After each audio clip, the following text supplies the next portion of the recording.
نحمده ونستعينه ونستغفره ونؤمن به ونتوكل عليه ونعوذ بالله من شرور أنفسنا ومن سيئات أعمالنا من يهده الله فلا مضل له ومن يضلله فلا هادي له ونشهد أن لا إله إلا الله وحده لا شريك له ونشهد أن سيدنا وحبيبنا ومولانا محمدا عبده ورسوله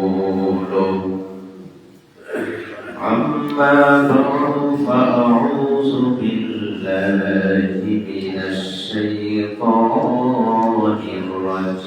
الرجيم بسم الله الرحمن الرحيم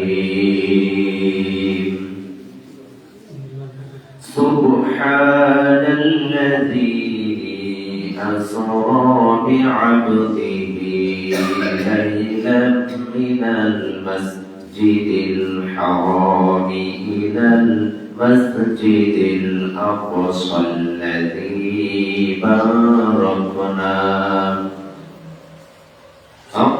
الذي باركنا حوله لنريه من آياتنا إنه هو السميع البصير صدق الله العظيم وصدق رسوله النبي الكريم ونحن على ذلك من الشاهدين والشاكرين والحمد لله رب العالمين الحمد لله আল্লাহ রাব্বুল আলামিনের দরবারে কালিমাত শুকর আদায় করি যে মহান আল্লাহ তাআলা আমাদেরকে দয়া করে মায়া করে ভালোবেসে দুনিয়ার সকল কাজকর্ম থেকে বিরত রেখে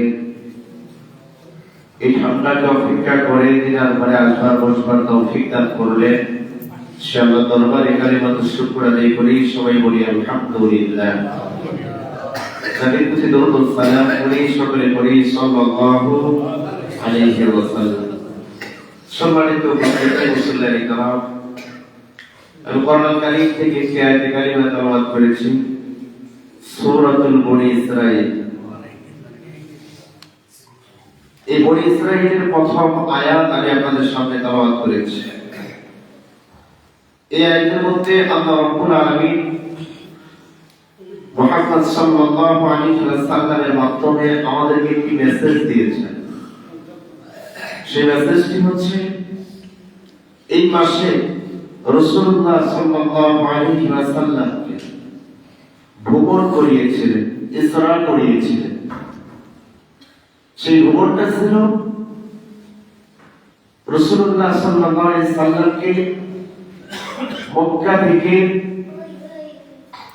ফেরেশতা জিবরাইল আলাইহিস সালাতু ওয়াস সালামের মাধ্যমে মসজিদুল হারাম থেকে মসজিদুল আকসা পর্যন্ত আল্লাহ রাব্বুল আলামিন ভ্রমণ করিয়েছেন বলেন সুবহানাল্লাহ এবং শুধুমাত্র দুনিয়াতেই মসজিদুল আকসা থেকে মসজিদুল হারাম এইটুকুই শুধু ভ্রমণ করে আল্লাহ শেষ করিয়ে দেন নাই আল্লাহ রাব্বুল আলামিন সাতটি আসমানকে পার করে দিয়ে আরশে আজিম পর্যন্ত আল্লাহ রাব্বুল আলামিন নবীকে নিয়ে গিয়েছিলেন বলেন সুবহানাল্লাহ কোন নবী এবং কোন রাসূল আরশে আজিম পর্যন্ত যাওয়া পাওয়ার পান্নাই একজন নবীকে আল্লাহ রাব্বুল আলামিন ব্যবহার করে নিয়ে গিয়েছেন তিনি হচ্ছেন আপনার আমার প্রিয় নবী মুহাম্মদ সাল্লাল্লাহু আলাইহি ওয়াসাল্লাম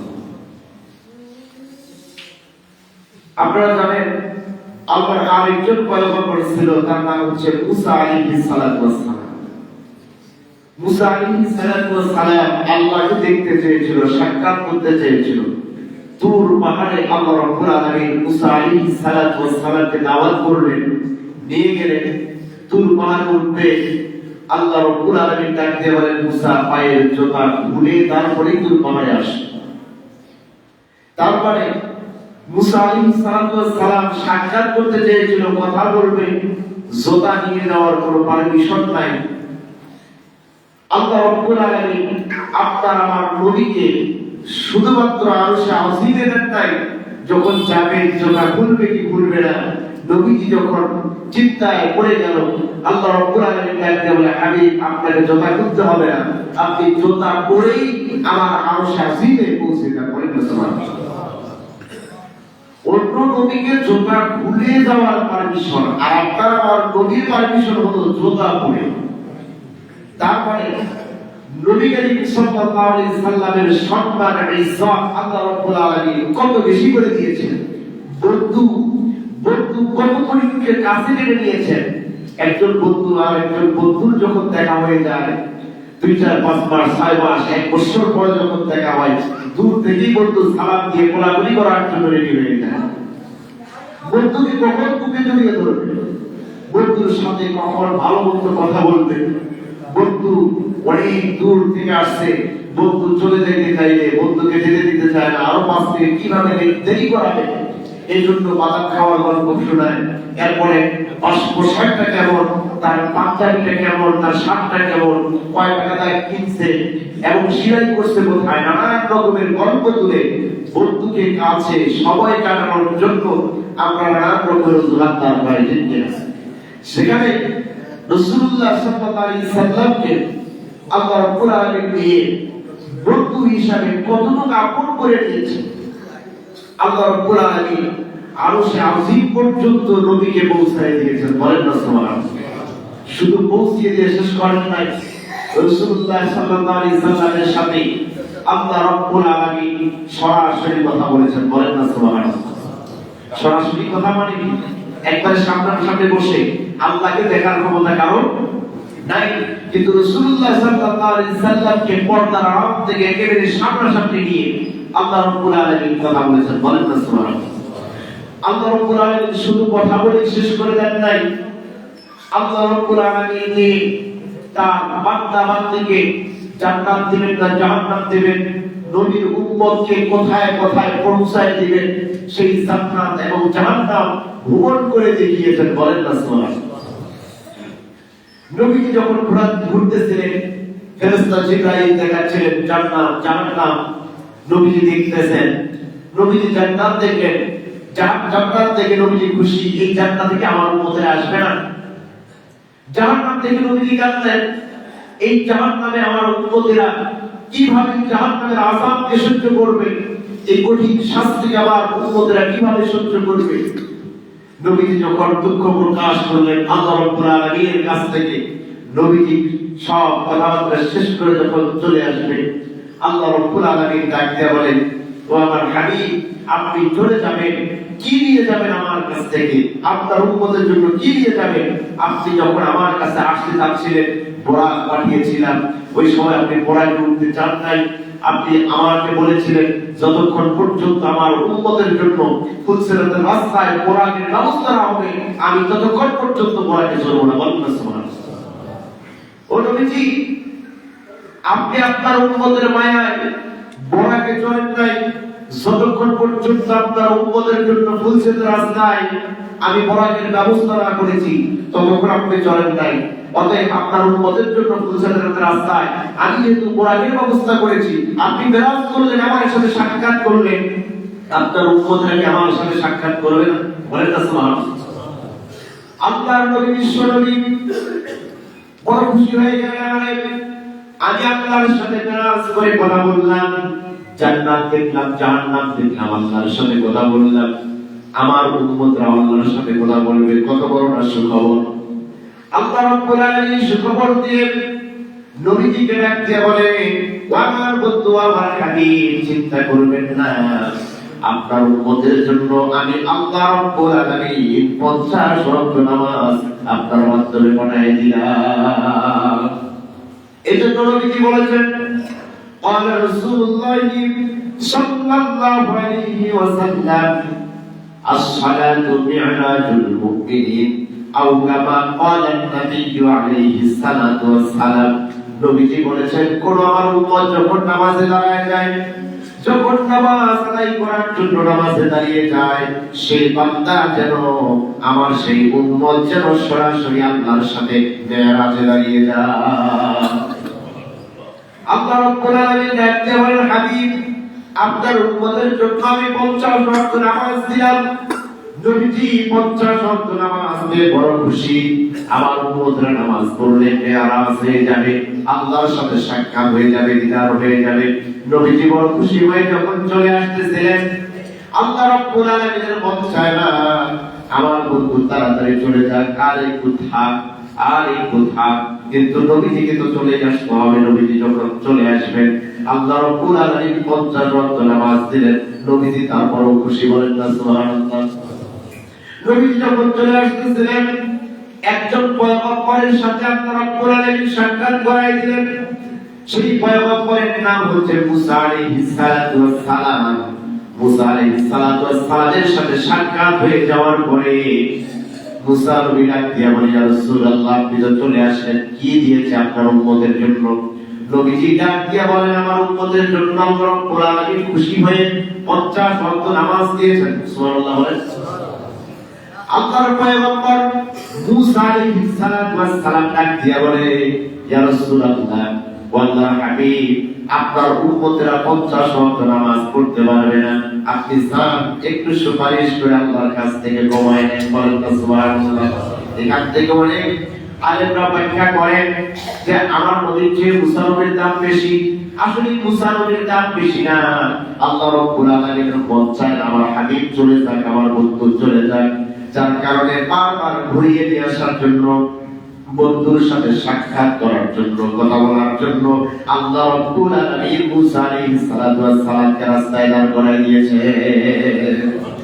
মুসা আলাইহিস সালাতু ওয়াস সালাম বললেন, আপনার উম্মতরা 50 ওয়াক্ত নামাজ পড়তে পারবে না, আপনি একটু ফেরত যান। আল্লাহর নবী আবার ফেরত দিলেন।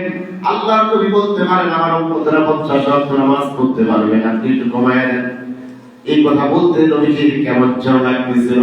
আল্লাহ রাব্বুল আলামিন বুঝে ডাক দিয়া বলেন, ইয়া রাসূলুল্লাহ, আমার বন্ধু, আমি আপনার উম্মতের জন্য 5 ওয়াক্ত নামাজ কমাই দিলাম। 5 ওয়াক্ত কমাই দিলাম। আবার যখন চলে আসলেন, মুসা আলাইহিস সালাতু ওয়াস সালামের সাথে দেখা, কয় ওয়াক্ত করে যদি কয় 5 মাইনাস, তা আপনি আবার স্যার আপনার উম্মতরা পারবে না। এইভাবে মুসা আলাইহিস সালাতু ওয়াস সালাম একবার, দুইবার, তিনবার নয়, 9 বার পাঠিয়ে 9 পাশে 45 ওয়াক্ত নামাজ কমায় দিয়েছেন। বলেন সুবহানাল্লাহ। আল্লাহ রাব্বুল বলেন, হাবিব, আমি পারতাম একবারে 45 ওয়াক্ত কমায় দিয়ে 5 ওয়াক্ত দিয়ে আপনাকে বিদায় করে দিতে, আমার মন চায় না আপনি চলে যান। যার কারণে 5 ওয়াক্ত করে কমায় 9 বার আনার পরে আমি আপনাকে বিদায় দিয়েছি। আমার ভাইরা, আল্লাহর নবী যখন চলে আসবেন 5 ওয়াক্ত নামাজ নিয়ে, আল্লাহ রাব্বুল আলামিন ডাক দিয়ে বলেন, হাবিব, আপনি চিন্তা করিয়েন না, টেনশন করিয়েন না। আপনার কোন উম্মত যদি 5 ওয়াক্ত নামাজ সঠিকভাবে আদায় করে, আমি আল্লাহ রাব্বুল আলামিন 50 ওয়াক্ত নামাজের সওয়াব আপনার উম্মতের আমলনামায় দিয়ে দিব। তার মানে বুঝা গেল, আল্লাহ রাব্বুল আলামিন নামাজ দিয়েছিলেন 50 ওয়াক্ত, এখন আমরা পড়ি 5 ওয়াক্ত। নবীজির সুপারিশের মাধ্যমে 5 ওয়াক্ত এসেছে, কিন্তু 5 ওয়াক্ত নামাজ সঠিকভাবে যদি পড়তে পারি 50 ওয়াক্ত সওয়াব দিবেন। যিনি, তার নাম কি? আল্লাহ। আপনি বলেন নাম কি? আল্লাহ। আল্লাহ রাব্বুল আলামিন 50 ওয়াক্ত সওয়াব দিয়ে দিবেন। শুধু 50 ওয়াক্ত নামাজের সওয়াব দিবেন এতটুকু তাই না, আল্লাহ রাব্বুল আলামিন বলেছেন, হাবিব, আপনি আপনার উম্মতদেরকে বলে দেন, আপনার উম্মতরা যখন নামাজের মধ্যে দাঁড়ায় যাবে, তখন যেন মনে করে আপনি যেমন নবী আমার সাথে সরাসরি কথা বলেছেন, আপনার উম্মত যেন সরাসরি আমি আল্লাহর সামনে দাঁড়িয়ে যায়। যখন আপনার উম্মতরা সিজদায় পড়ে যাবে, সিজদায় পড়ে যাওয়ার পরে আপনার উম্মত যেন মনে না করে মাটিতে সিজদা দিয়েছি, জায় নামাজে সিজদা দিয়েছি, কোন বিছানার উপরে সিজদা দিয়েছি না। হাবিব আপনার উম্মতদেরকে বলে দেন, আপনার উম্মতরা যখন সিজদা দেয় তখন যেন সরাসরি আমি আল্লাহর কুদরতি পায়ের মধ্যে সিজদা দেয়। সুবহানাল্লাহ। মানুষরা যখন সিজদা দেয় কার কুদরতি পায়ে? কথা বলেন না কেন? আল্লাহর কুদরতি পায়ে সিজদা দেয়। আল্লাহর কুদরতি পায়ে সিজদা দিয়ে যখন আল্লাহর কাছে কাঁদে, আল্লাহর কাছে মাপ চায়, পুরা মাপ চায়, আল্লাহ রাব্বুল আলামিন বলেন আমার বান্দার অভাবগুলি আমি তখন দূর করে দিয়ে দেই। আমার বান্দা মুসিবতে পড়া অবস্থায় আমার কাছে সিজদায় পড়ে মুসিবত থেকে বাঁচতে চায়, আমি আল্লাহ রাব্বুল আলামিন সব ব্যবস্থা করে দিয়ে দেই। সন্তান রয়েছেন, আপনার পরিবারের সদস্যরা অসুস্থ, আপনি সিজদায় পড়ে যান, আল্লাহর কাছে সিজদায় পড়ে বলেন, সিজদায় পড়ে পড়লে খুশি হন যিনি, তার নাম কি? আল্লাহ। আর একটা বিষয় আমি আপনাদের সামনে ক্লিয়ার করে দিতে চাই, সিজদায় পড়ে কিভাবে যাব, কখন যাব, কোন সিজদায় যাব। আজকে আমি যখন ফরজ নামাজ পড়ব, ফরজ নামাজ শেষ, সুন্নাত যা নামাজ রয়েছে নামাজগুলি শেষ, নফল নামাজ পড়বেন, নফল নামাজের সিজদায় পড়ে যাবেন, সিজদাটা লম্বা করে দিবেন, 3 বার 5 বার তাসবিহ পড়ার পরে আপনি বাংলায় আল্লাহর কাছে বলতে থাকবেন, রব্বুল আলামিন,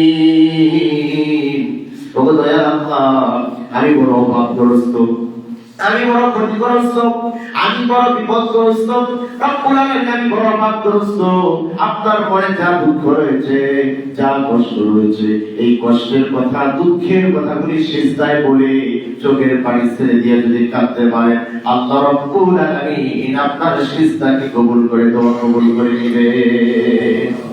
আর একটি কথা, নফল নামাজের সিজদার দোয়া সবচেয়ে আল্লাহ রাব্বুল আলামিন নিচে এসে কবুল করেন যখন সেই নামাজের সময় হলো তাহাজ্জুদের নামাজ। আপনি যখন গভীর রাত হয়ে যায়, সবাই যখন ঘুমিয়ে যায়, আপনি তখন গভীর রাতে উঠেন, ঠান্ডা পানিতে ওযু করেন, ওযু বানায়া আপনি যখন তাহাজ্জুদের নামাজে দাঁড়িয়েছে আল্লাহর কাছে যখন কাঁদবেন, আল্লাহ রাব্বুল আলামিন সেই দোয়াটাও কবুল করে নেন।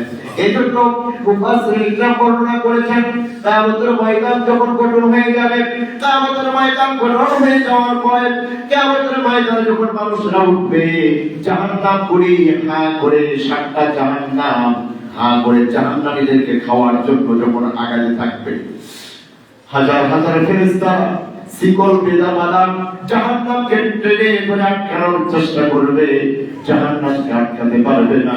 জাহান্নাম তার বড় শেষে যখন ফেরেশতাদেরকে নিয়ে জাহান্নামীদেরকে খাওয়ার জন্য যাচ্ছিলেন, এমন অবস্থায় আপনার আমার নবী, যে নবী মেরাজে যাওয়ার সময় আপনার আমার জন্য ফুলসিরাত রাস্তায় বোরাকের ব্যবস্থা না করে বোরাকে চলেন নাই, সেই নবীজি সিজদায় করে আল্লাহর কাছে কাঁদতে থাকবে, আল্লাহ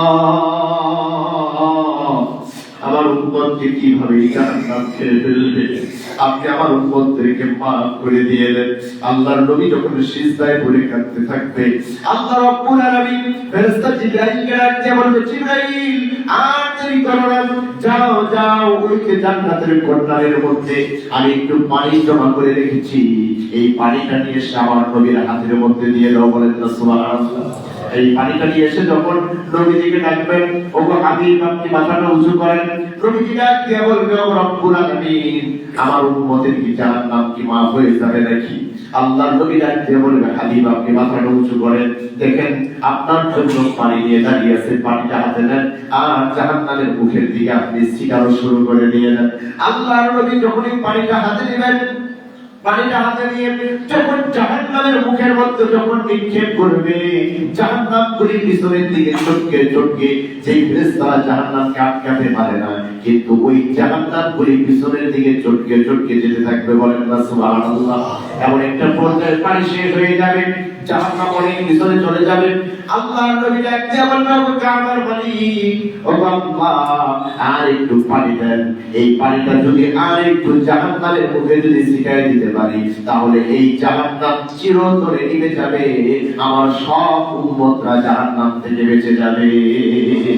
আল্লাহ রাব্বুল আলামিন ডাকতে বলবে, হাবিব আমার কাছে এক কোনো পানি নাই। আপনার উম্মতরা দুনিয়ার জমিনে যতটুকু কামাই করেছে ততটুকু পানি আমি আপনার হাতে তুলে দিয়েছি। আল্লাহ রব্বুল আলামিনের হাবিব ডাক দিয়া বলবে, ও রব্বুল আলামিন, এটা কেমন পানি? এই পানির এত দাম কেন, এত সম্মান কেন, এত মর্যাদা কেন, আমি জানতে চাই এটা কোন পানি? আল্লাহ রব্বুল আলামিন ডাক দিয়া বলবে, হাবিব, চিন্তা করার কোনো কারণ নাই, আমি আপনাকে জানাই দেই। আপনার যে সমস্ত উম্মতেরা জাহান্নামের ভয়ে জান্নাতের আশায় আমাকে পাওয়ার জন্য যারা চোখের পানি ছেড়ে দিয়া নামাজের সিজদায় বসে বসে, জামাত ধরা নামাজের মাসআলায় বসে বসে নামাজের সিজদা দিয়ে যারা চোখের পানি ছেড়ে দিয়ে কেঁদেছিল, তারা দেখেছিল তাদের চোখের পানিগুলি মাটিতে পড়ে গেছে, তারা দেখেছিল তাদের চোখের পানিগুলি জামার মধ্যে পড়ে গেছে, তারা দেখেছিল তাদের চোখের পানিগুলি জায়নামাজে পড়ে গেছে। কিন্তু হাবিব, এই পানিগুলি জায়নামাজেও পড়ে নাই, তাদের জামাতেও পড়ে নাই। তারা যখন আমার কাছে গুনাহ মাপের ভয়ে কেঁদেছে, আমি আল্লাহ তাদের চোখের নিচে কুদরতি হাতটা পেতে দিয়া ওই পানিটা জমা করে আজকে আপনার হাতে তুলে দিয়েছি। তার মানে বুঝা গেল, আল্লাহকে ভয় করে যারা কঠিন রাতে সিজদায় পড়ে, যারা নিজের জীবনের গুনাহ মাফ করে যাওয়ার জন্য যারা কাঁদবে, তাদের চোখের পানি জমা করে কিয়ামতের ময়দানে নবীর হাতে তুলে দিবে। বলেন না সুবহানাল্লাহ।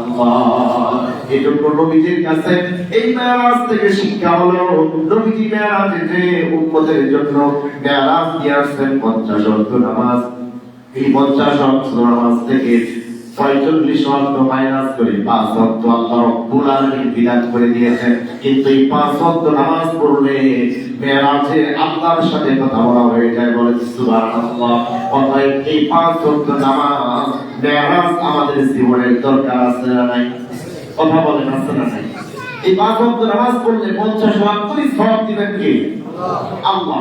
এজন্য আসে আমরা এখন যারা নামাজে আসতে পারি না, নিয়ত করেন রজব মাস প্রায় মাঝামাঝি বেশি অর্ধেক চলে গিয়েছে, আমরা এই রজব থেকে শিক্ষা নেই। আগামীতে সামনে রমাদান আছে, রমাদান আসলে আমরা নামাজ ধরার নিয়ত করি। এখন থেকে নিয়ত করেন আজকে আসর থেকে যেন আমরা সকলেই 5 ওয়াক্ত নামাজ পড়তে পারি। আল্লাহ আমাদের সকলকে কবুল করুন, সকল বলুন আমিন। ওয়া আখিরু দাওয়ানা আলহামদুলিল্লাহি রাব্বিল আলামিন। আসসালামু আলাইকুম ওয়া রাহমাতুল্লাহ।